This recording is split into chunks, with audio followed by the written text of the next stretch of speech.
thing that I want to get into with you guys is this idea of anthropology. What is it? Sometimes people get it, mixed up with archaeology and and that type of school of thought. When anthropology almost molds itself around several different disciplines, if you really start to think about it. But you know, to kind of outline our lecture for this week, we're starting to look at, not only answer the question of what is anthropology, but where does anthropology go, and where can it be useful when comparing ourselves culturally, biologically with other cultures around the world or other human beings. This idea that all human beings are alike is kind of an elementary viewpoint to take, in the sense of not wanting to look deeper into why people do the things that they do or how they react to different areas. So we're going to get into this idea of, answering the question of anthropology and where it's applied, how humans have adapted over time, how culture might be a little different from place to place. So, you start to look at different ideas of anthropology. And like I had previously mentioned, anthropology is almost this idea of an amalgamation, a cross-cultural perspective on human life. Meaning that, think anthropology is the piece of the pie, and then there's one slice for history, another slice for geography, another slice for archaeology, and sociology and psychology and biology and all these things, and we can put it into this idea, and anthropology really helps to answer some of these questions. So, when we're looking at comparing ourselves with other cultures or other societies, it comes in pretty handy when we're trying to look for those things. Any one culture simply cannot tell us everything we need to know about what it means to be human.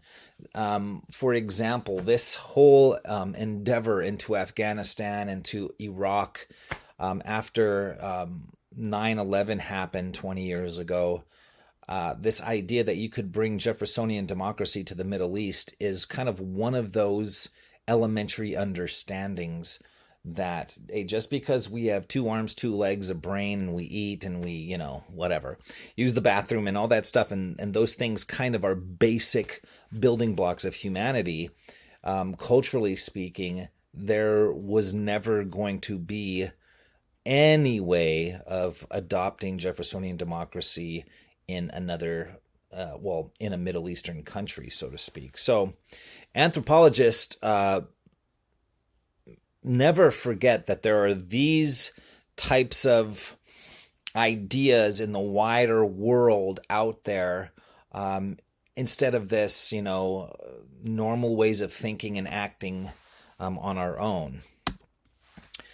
Human adaptability, how have we adapted to the world and to the environment around us through time? So you've got to think, by the time that we came along and were actually humans was about 10,000 years ago. And if we were all hunter-gatherers, how did we adapt to the world around us, right? So, another word you're probably going to hear throughout your college career is this idea of, you might take a comparative politics class or a comparative philosophy or writing or whatever. Comparative is where we take one school of thought and compare it to another, right? So, looking at anthropology as this organic, holistic science that compares and studies the whole of the human condition, whether it's past, present, future, biology, society, language, culture, political systems, you name it. there's certain things we have to understand, right? I mean, you know, there's that idea that, if we're going to talk about things anthropologically, we have to understand what some of these terms mean. And so that's kind of why we're going about, anthropology and defining it for you. Society is organized life in groups, right? There's 30 million Americans all living side by side, generally speaking, with each other. It's amazing that we get along for the most part. Now, the media probably wouldn't have you believe that, but for the most part, we go along to get along. In general speaking. Cultures defined as traditions and customs transmitted through learning that form and guide the beliefs and behavior of people exposed to them. So when you look at, even in different states, you can look at the American South and compare it to the Northeast. You can compare the culture in Alaska to the culture in Florida, the culture in Hawaii to the culture in New York. And so maybe the fact that we're all American, I guess, by birthright, I don't even know if it's birthright, but by where we were geographically born, there's certain traditions and customs that we have, right? There's people in the Midwest that don't grow up around ocean, so they may not have a love for seafood the way that somebody from Oregon or California or Maine might. So, and the customs that, every state has their own, holidays that aren't the national holidays, but there's certain things that we can definitely learn by looking at culture, whether it's food, language, not just the boundaries or the borders that separate one country from another or one state from another, but these are, generally speaking, when we say traditions and customs, you're not just thinking about holidays, but you're thinking about diet, dress, language, that whole thing. And they can kind of cross-cut each other across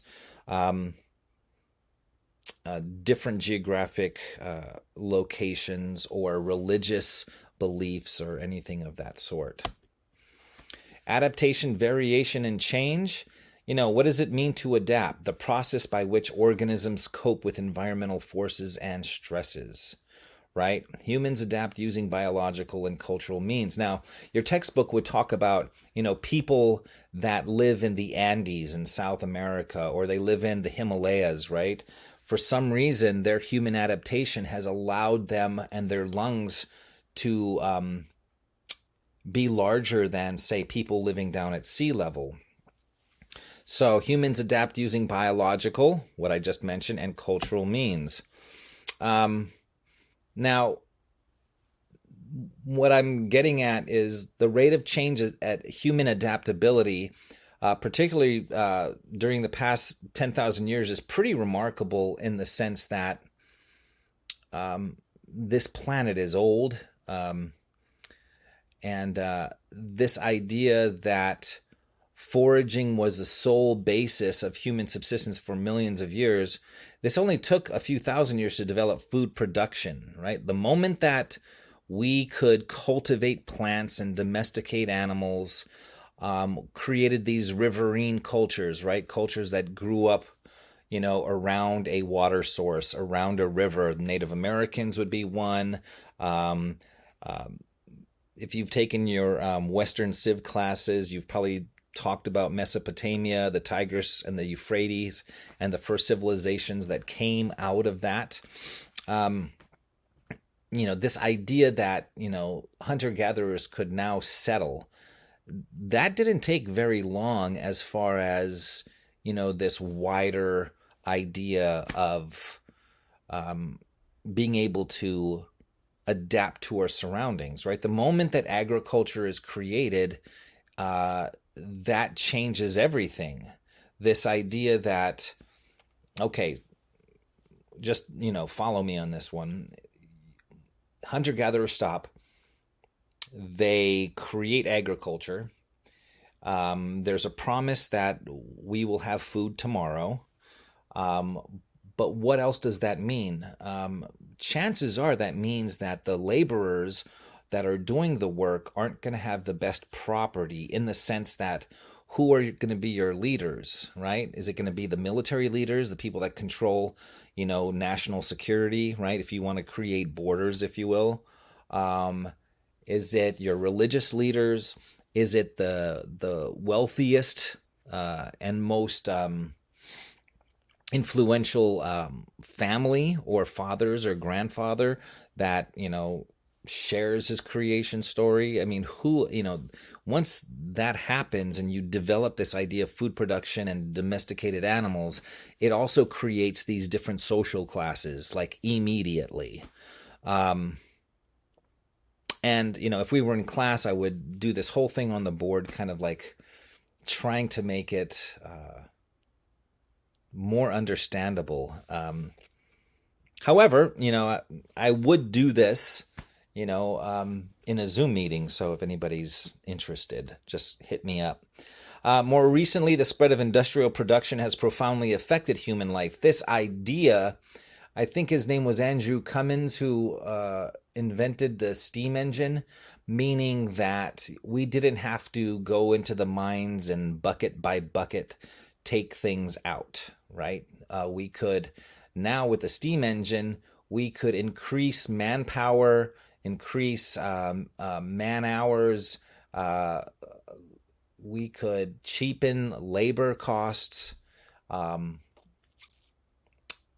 so, that idea created this, this idea of capital, or this idea of what does it mean to earn a living? What does it mean to, take a step up on the social class ladder?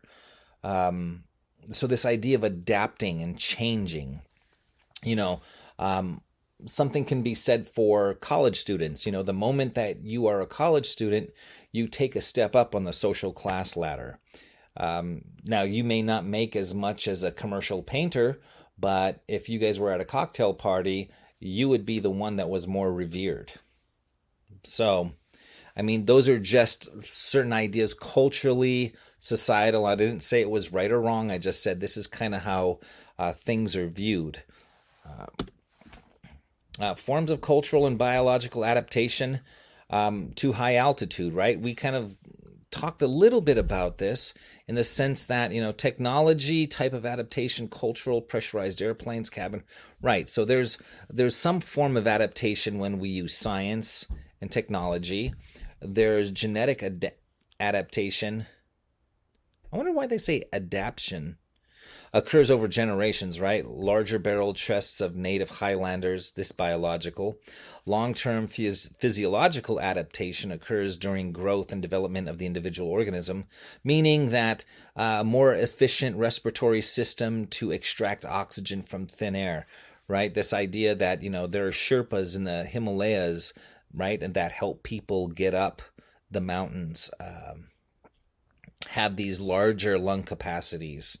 They're more efficient respiratory systems. Also, short-term physiological adaptation occurs spontaneously when the individual organism enters a new environment.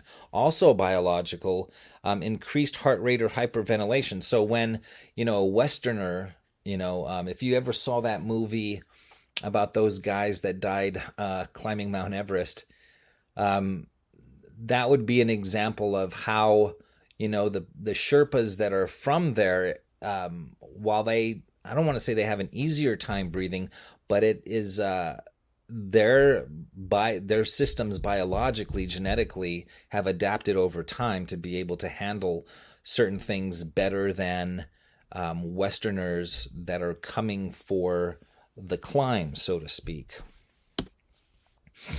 Now, cultural forces do shape human biology. In this idea of biocultural perspective from your textbook, this combines biological and cultural approaches to a given problem, meaning that culture is a key environmental force determining how human bodies grow and develop.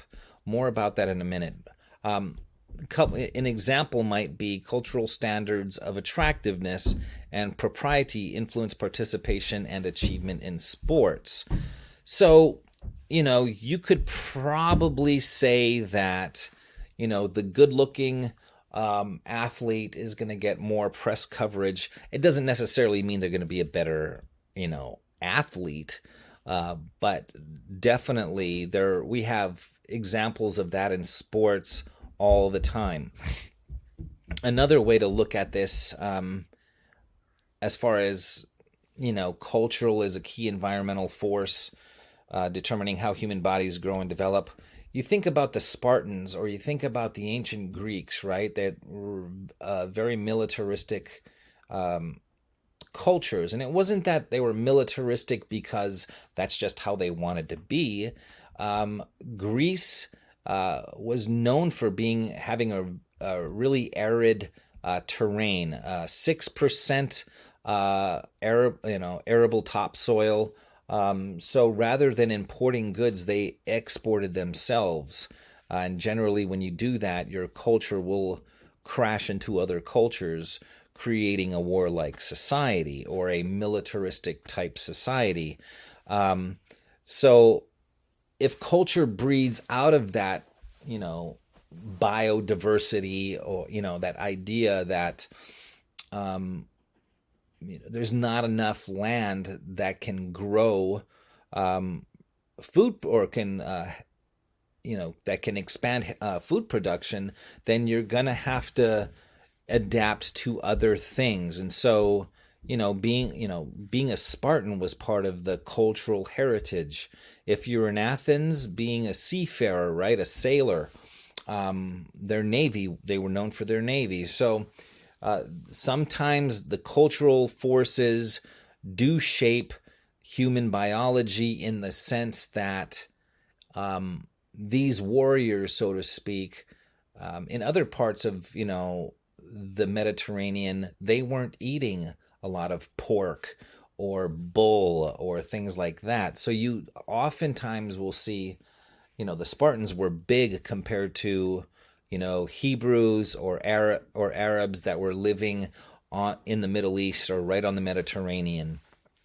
And so, that plays a lot in human evolution when we think about, like, why were they so big? What is this idea of, David versus Goliath? Anthropologists have, in a course of their work and their studies with archaeology, encompass this idea that, Hebrews were generally 5'4", or averaged 5'4", because they didn't have any pork in their diet, where, up north in Sparta, they had that. And over 100 and something years, you start to see the changing shape of the human form as far as, being able to walk upright, being able to carry heavy loads. Now, this thing is for that, that thing is more for a specific study on anthropology, where cultural forces have helped shape biology, or just I shouldn't say the invention of fire, but the moment that fire was cultivated, right? People were able to cook their meat rather than eat it raw. So that changed too. General anthropology, this academic discipline of anthropology, also known as a four-field anthropology. There's sociocultural or cultural anthropology, archaeological anthropology, biological, and linguistics. So we do see linguistics change over time as well, especially where the audible sound of a language has been adapted in other cultures and evolved through time. Just think about the Portuguese way to say thank you, right? It's obrigado, compared to a Japanese way of saying thank you, arigato, right? Obrigado, arigato. So, and we do know that Portuguese were some of the first people to, write back to their homeland, talking about this culture in the Far East that they traded with. Now, I'm getting a little bit off the beaten path, but this idea of anthropology was developed as a scientific field in North America, even though my college or my graduate advisor when I was in school believed that Herodotus, the Histories, that book, was the first form of anthropology ever written. So if you were ever interested in that. Early American anthropologist studied Native Americans and the native peoples of North America, combined studies of customs, social life, language, and physical traits in the 19th century. It is really interesting because when you start to look at the diet, Native Americans created through horticulture and evolution this way to create a hybrid that we now call corn. Because corn in its infancy didn't look like it does today. In fact, it was really tiny. And of course, as we evolve, we take the best plants and we take the seed from that and we continue to grow them. And so, like anything else, there are things that evolve over time. Each of these, getting back to this, the four subfields, these subfields consider variation in time and space. And this idea of different geographic areas, like we kind of spoke about when we talked about the Greeks. Subfields also influence each other.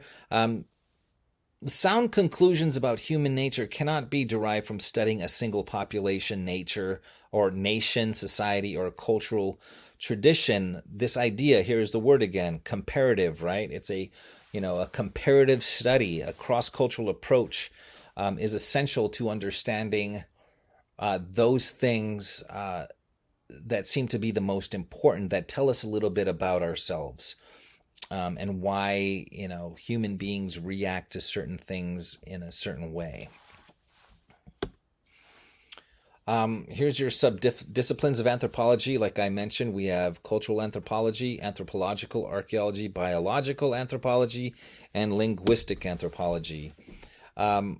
Cultural anthropology, the study of human society and culture, is something that I've kind of mentioned here a little bit. Ethnography is a field work in a particular cultural setting that provides an account of that community, society, or culture. Now, you may have heard of people going down to the Amazon and studying the Yanomamo tribe. I think that's how you say it. Or going up to Alaska and studying the, I can't think of their names right now. Anyhow, ethnology examines, compares, and analyzes, then interprets the results of ethnography, right? So the data gathered in different societies, you compare them to each other and how they might be different, how they might be the same. Is how we get these ideas of history and of our evolution as people. Ethnography and ethnology, two dimensions of cultural anthropology, requires field work to collect data. You actually go out and do these things. It's often descriptive, is specific to a group or community. You could go to a shopping mall, and see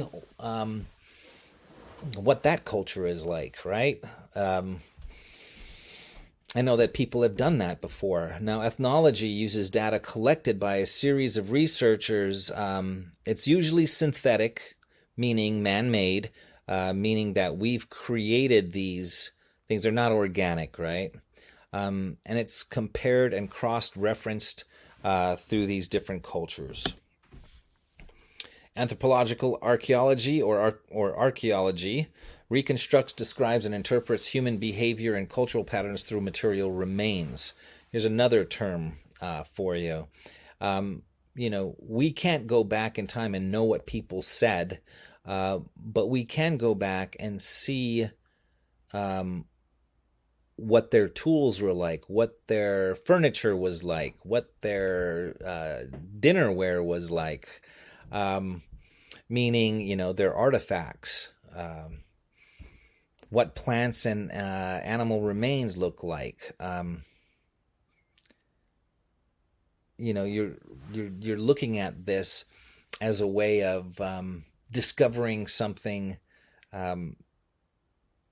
that you didn't know before, in the sense that, how did they create these things? When we talk about the Iron Age and right and the Bronze Age and the Iron Age and things of that nature, you're starting to understand how and when did humans make that next leap in evolution to where they're using tools, weapons, cooking utensils, how they made their houses. Why did the Pueblo people make mud huts compared to Comanches, right? Or the Sioux, who used teepees and wandered by season and weather.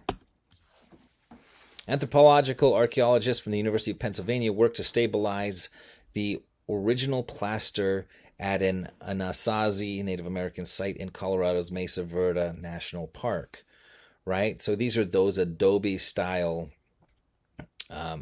homes in which the Pueblo people lived in.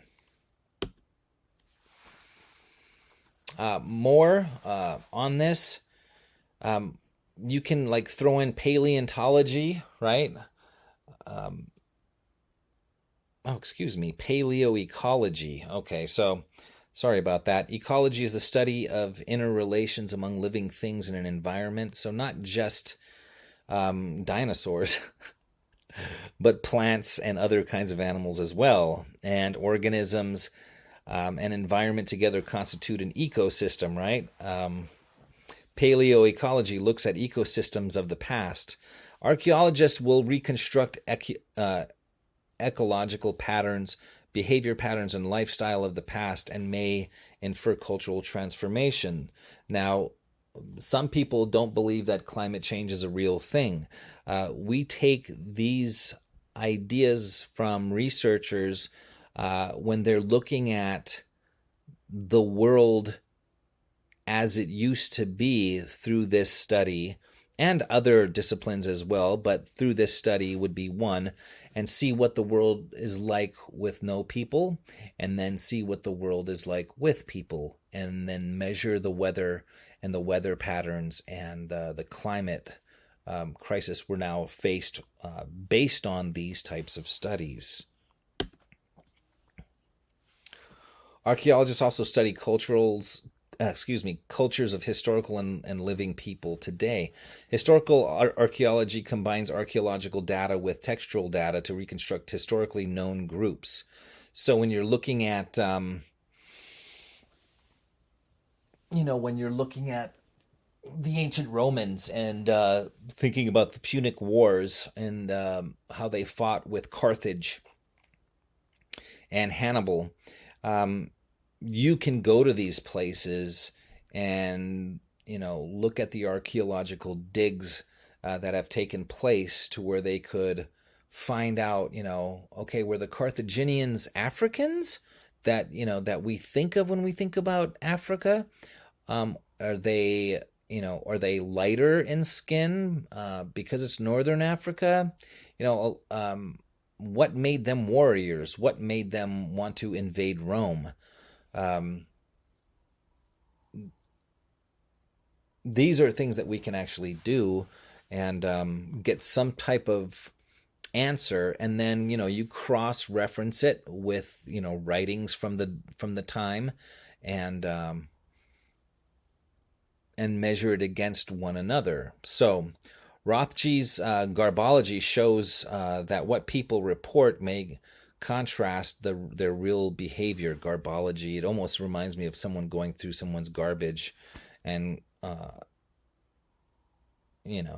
coming up with some, trying to connect the dots and say, can we report on the real behavior compared to, you know, some guy says he's not a creep, and then you go through his garbage and you find all this creepy stuff, and you're like, your words and your actions aren't the same. Biological anthropology. As you might already know, I jump around quite a bit, just trying to make the rather mundane somewhat interesting. So, continuing with biological anthropology is this study of human biological variation through time as it exists today. And what are they doing? They're comparing it, correct? This thing says low battery. I better plug it in real quick.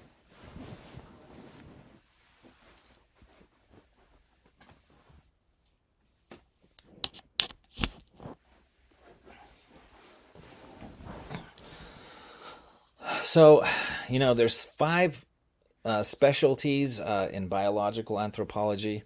When we're talking about this field of study. Now, human biological evolution as revealed by fossil record, or paleoanthropology, human genetics, human growth and development. When you're thinking about like what led to us walking upright in the first place, why are we the most intelligent species on Earth as far as like the ability to reason?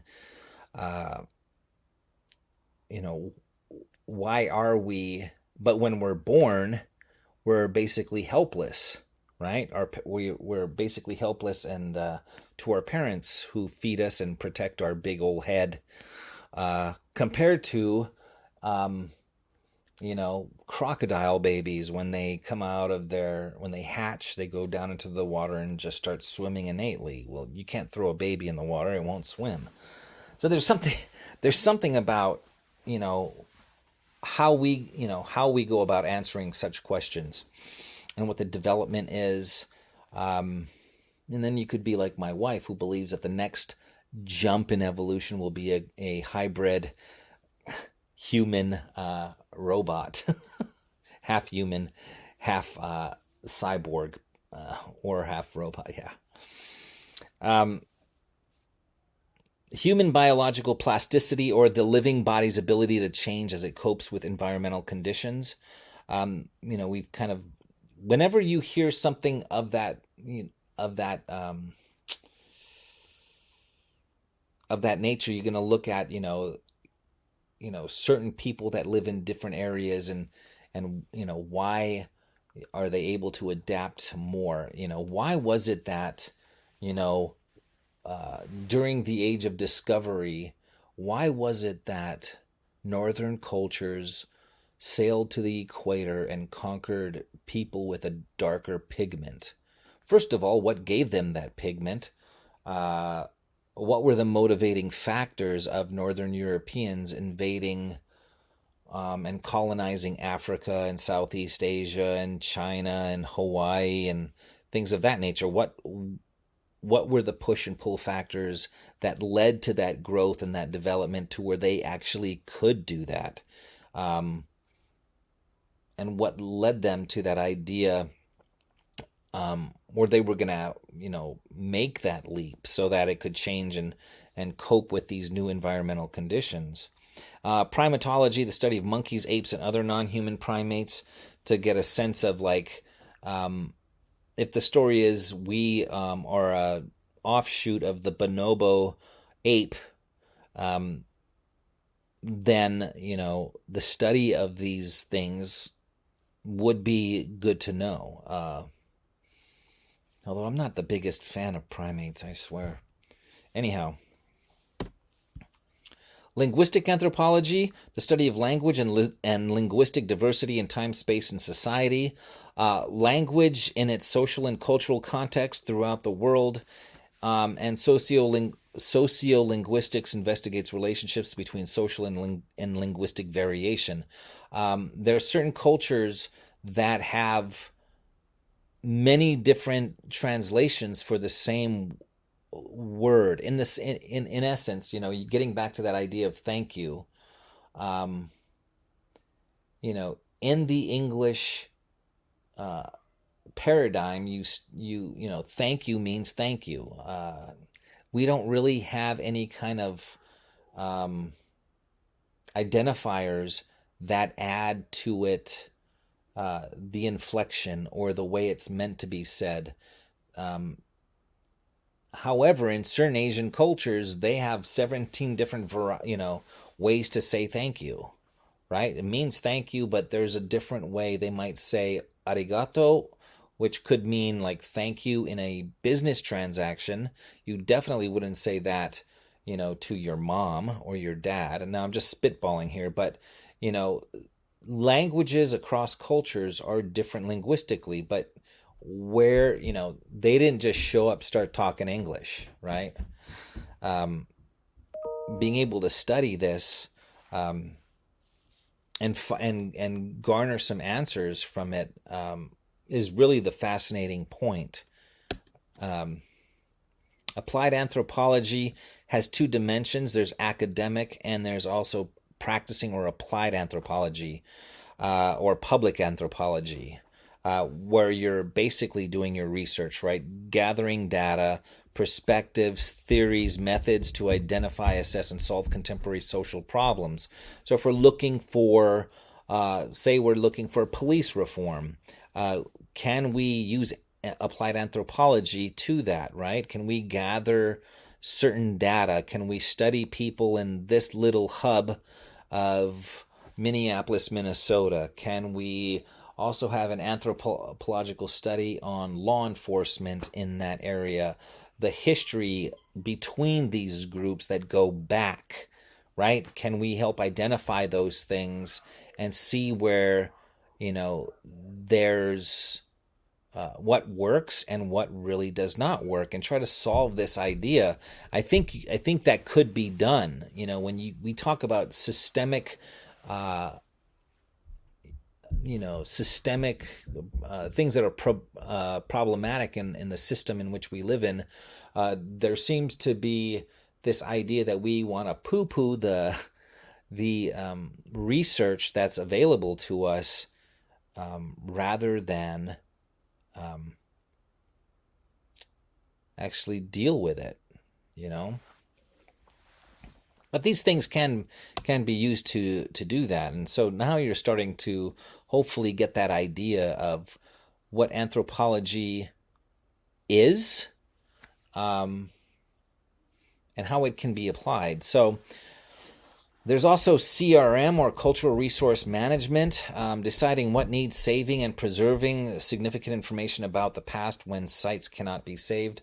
You think about the different types of landmarks that are in this area, or different kinds of old time of these old bridges in California that are historical landmarks.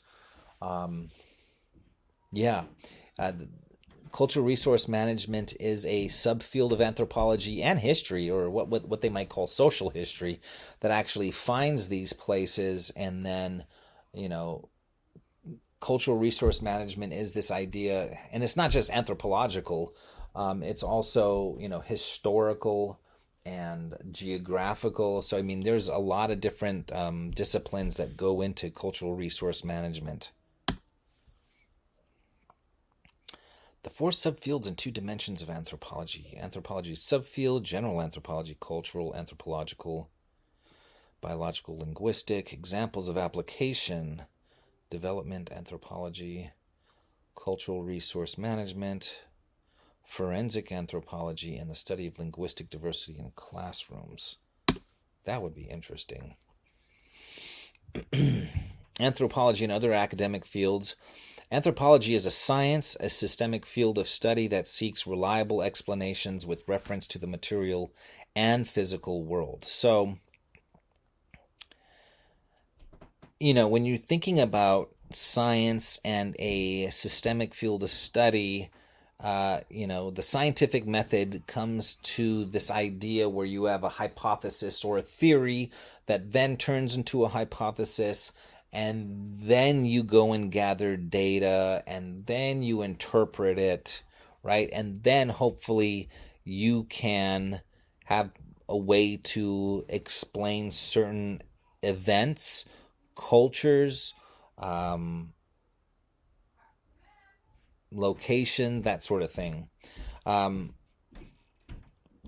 granted, anthropology can be considered a humanistic science devoted to discovering, describing, understanding, and appreciating humans and our ancestors, but it also is a science where you can use a scientific method to actually prove or disprove certain hypotheses that these scientists would have. So there is a unique blend when we're talking about anthropology, when you're thinking about hard sciences, social sciences, linguistics, historical, that sort of thing. But it is, it's linked to the humanities because it does. It's supposed to answer questions for, in a human context, what and who we are, and how we live by philosophies and beliefs, and that sort of thing. So anthropology, while it's all over the place, it's not all over the place in this haphazard way. It's almost like a controlled chaos, so to speak. So, and while cultural anthropology will share, this idea of social behavior, you cross-reference it again with another discipline, sociology, and sociologists are usually study contemporary Western industrial societies, where anthropologists traditionally focus on non-industrial and non-Western societies. It doesn't mean that anthropologists just studies poor countries. In order to study it, you have to compare it, right, and see what the differences are and what the similarities are, to have any definitive conclusion and in what you're actually trying to do. Different methods of data collection and analysis have emerged over time. These two disciplines have converged with one another. And, as we've gone through these different disciplines, don't be too stressed about how